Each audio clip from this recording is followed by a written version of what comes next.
नमस्कार, आप देख रहे हैं दिल्ली ग्लो न्यूज और मैं हूं आपके साथ सपना। चलिए रुक कर लेते हैं आज की बड़ी खबरों की ओर। स्वामी अभिमुक्तेश्वरानंद सरस्वती कहते हैं, हमें अभी तक कोई नोटिस नहीं मिला है। जब वो पुलिस आएगी तो हम उनसे बात करेंगे। पुलिस ने अभी तक हमसे संपर्क नहीं किया है, न ही उन्हें कोई सूचना दी गई है, न ही उन्हें कोई नोटिस दिया गया है। सबसे महत्वपूर्ण मुद्दा यह है कि उन बच्चों से हमारा क्या संबंध है जो बच्चे कभी हमारी नजर में नहीं आए, जिन्होंने कभी हमारे संस्थान में दाखिला नहीं लिया। आप उन पर हजारों मेडिकल टेस्ट करा सकते हैं, ये साबित करना आपका काम है कि उनका हमसे कोई संबंध है। हमने बताया था कि हमारे वकील एफआईआर के खिलाफ अदालत जाने की तैयारी कर रहे हैं। पॉक्सो जैसे मामले में पुलिस को तुरंत कार्रवाई करनी चाहिए। उन्हें बच्चे की बात पर विश्वास करना चाहिए और विश्वास करने के बाद तुरंत मेडिकल जांच करानी चाहिए, तुरंत कार्रवाई होनी चाहिए। तो सवाल यह है कि पुलिस ने इसे दर्ज क्यों नहीं किया। तो हम तो कह रहे हैं भैया, मिली है अभी तक कोई नोटिस नहीं मिली है। जब आएंगे तो हम उनसे बात करेंगे, क्या दिक्कत है। नहीं तो ये जो एफआईआर हुई उसके बाद से कुछ पुलिस ने आपसे संपर्क किया या कुछ उनकी टीम ने कुछ बात किया?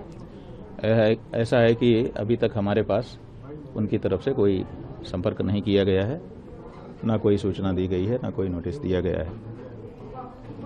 ये कहा जा रहा है कि पुलिस ने उनका मेडिकल करवा लिया है, मेडिकल करवाने के बाद उनके बयान भी दर्ज हो गए हैं और जो जानकारी मिल रही है कि बच्चों ने बयान वही जो एफआईआर में कहा गया है। ऐसा है कि आपकी अपनी जानकारी है, दुरुस्त ही होगी, हम कहाँ मना कर रहे हैं। सबसे बड़ी जो बात है वो ये है कि उन बच्चों से हमारा क्या कनेक्शन है। जो बच्चे कभी हमारे सामने नहीं आए, जो हमारे संस्था में कभी भी प्रविष्ट नहीं हुए, उन बच्चों का आप 1000 मेडिकल टेस्ट करा लीजिए। हमसे उसका क्या कनेक्शन है वो आपको सिद्ध करना है। उसके बारे में चर्चा बता रहे हैं। माघ मेले में भी बच्चे आए थे, 1 साल पहले भी कुंभ में आए थे। इतनी पुरानी बातें निकाल रहे हैं, क्या उस समय शिकायत नहीं करनी चाहिए थी, जैसे जो पुराना मामला बता रहे हैं? अब बात यह है कि सब प्रश्न ही हैं, बहुत सारे प्रश्न हैं। बहुत सारे प्रश्न ऐसे हैं जिनको अभी हम लोग कह भी नहीं सकते, क्योंकि मामला मुकदमा विचाराधीन है। सब बातें कह भी नहीं सकते हैं, लेकिन बहुत सारे प्रश्न हैं जो खड़े हुए हैं और उन सबका तो विचार करना ही पड़ेगा। अच्छा, ये जो अभी जो एफआईआर हो गई उसके खिलाफ कुछ आप लोगों की कोर्ट जाने की तैयारी है आपकी? हमने बताया था कि हमारे अधिवक्तागण काम कर रहे हैं। एक चित्र इस समय लोग हमको भेज रहे हैं जगह जगह से, ये देख लीजिए। ये कौन है महाराज? कौन है साथ में? ये देख लीजिए, थोड़ा बता बारे में जरा बताइए। आप लोग देख लीजिए। ये एक स्टूल है, स्टूल के ऊपर केक रखा हुआ है, उसको काटा जा रहा है। प्रायः ये जन्मोत्सव मनाने के लिए आजकल नया जो जमाना आ गया है, बर्थडे सेलिब्रेशन, उसमें ये सब किया जाता है। यहाँ पर वही हो रहा है। एक व्यक्ति ये खड़े हैं, ये कौन है? इनको आप जानते ही हैं। यही आज के सबसे बड़े धर्माचार्य इस समय के यही हैं।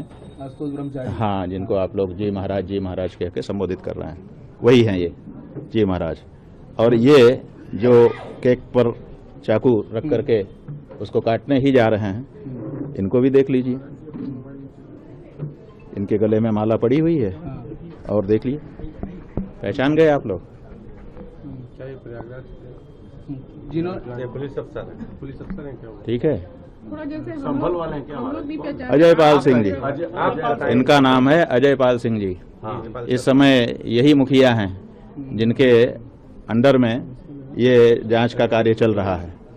तो लोग हमारे पास ये फोटो भेज रहे हैं कि देखिए, जब जी महाराज के साथ, तथा कथित जी महाराज के साथ सेलिब्रेशन जो कर रहा है अधिकारी, वो आपकी जांच कर रहा है महाराज जी।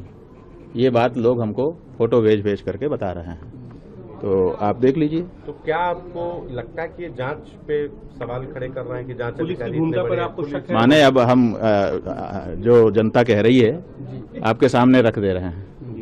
बाकी तो निष्कर्ष तो आप लोग निकाल ही ले रहे हैं। कुछ लोग लिख दे रहे हैं कि थंबनेल लगा दे रहे हैं कि कबूला जुर्म। अब उसके में हम क्या कर सकते हैं? तो आप लोग क्या निष्कर्ष निकालेंगे, क्या जनता के सामने परोसेंगे, तो आप लोगों के ऊपर है। तस्वीर आप दिखा रहे हैं, तो क्या माना जाए कि लेकर ये मुकदमे क्या माना जाए? ये अधिकारी एक हिस्ट्री सीटर के साथ एक पुलिस का बड़ा अधिकारी मिल करके सेलिब्रेशन कर रहा है। ये अपराधी और पुलिस का जो गठजोड़ है, ये चित्र बखूबी इस बात को कह रहा है, और उत्तर प्रदेश में ये सब हो रहा है।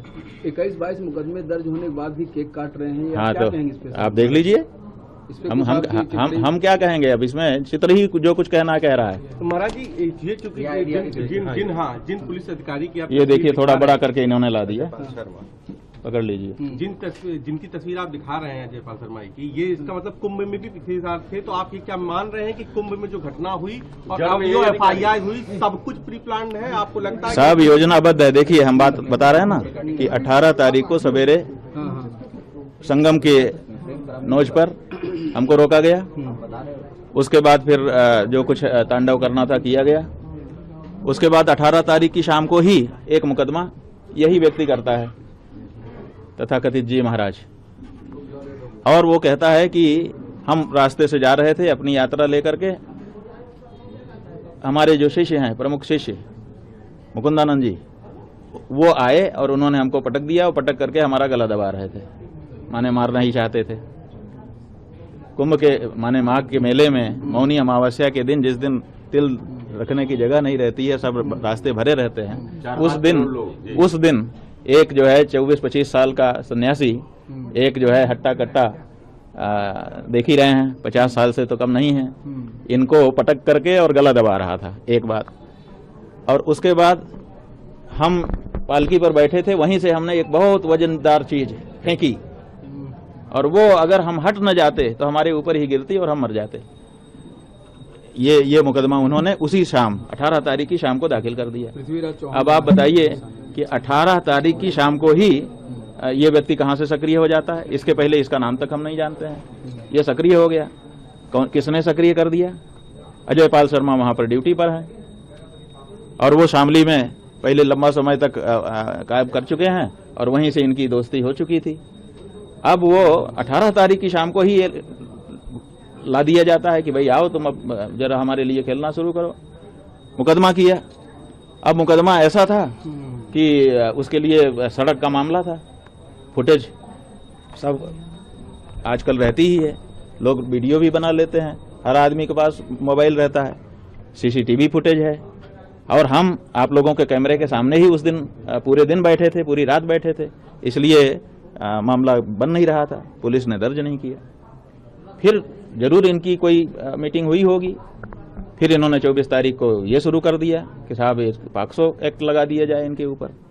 और देखिए कैसे लड़के आ गए इनके पास, फिर चीजें शुरू हो गई। उसके बाद फिर पुलिस को ईमेल, फिर इनको ईमेल, उनको ईमेल।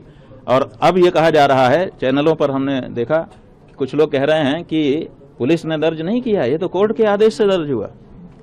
बात यह है कि यही सबसे बड़ा सवाल है, सबसे बड़ा सवाल यही आता है कि पुलिस ने मामला क्यों नहीं दर्ज किया। देखिए पॉक्सो एक्ट के मामले में आप लोग कहते हैं इसमें तो गिरफ्तारी जरूर होती है, लेकिन आप इस बात को भूल जाते हैं कि पॉक्सो एक्ट में अगर कोई लड़का आया है, कह रहा है मेरे साथ दुराचार हुआ है, तो पुलिस को तत्काल दर्ज कर लेना है, मान लेना है कि ऐसा हुआ है। तो आप बताइए कि पॉक्सो एक्ट का मुकदमा जब पुलिस के थाने में गया, ये महाराज जी महाराज, जो आप लोग जी महाराज कह रहे हैं, वो लेके गए, तो आप बताइए कि पुलिस ने क्यों दर्ज नहीं किया।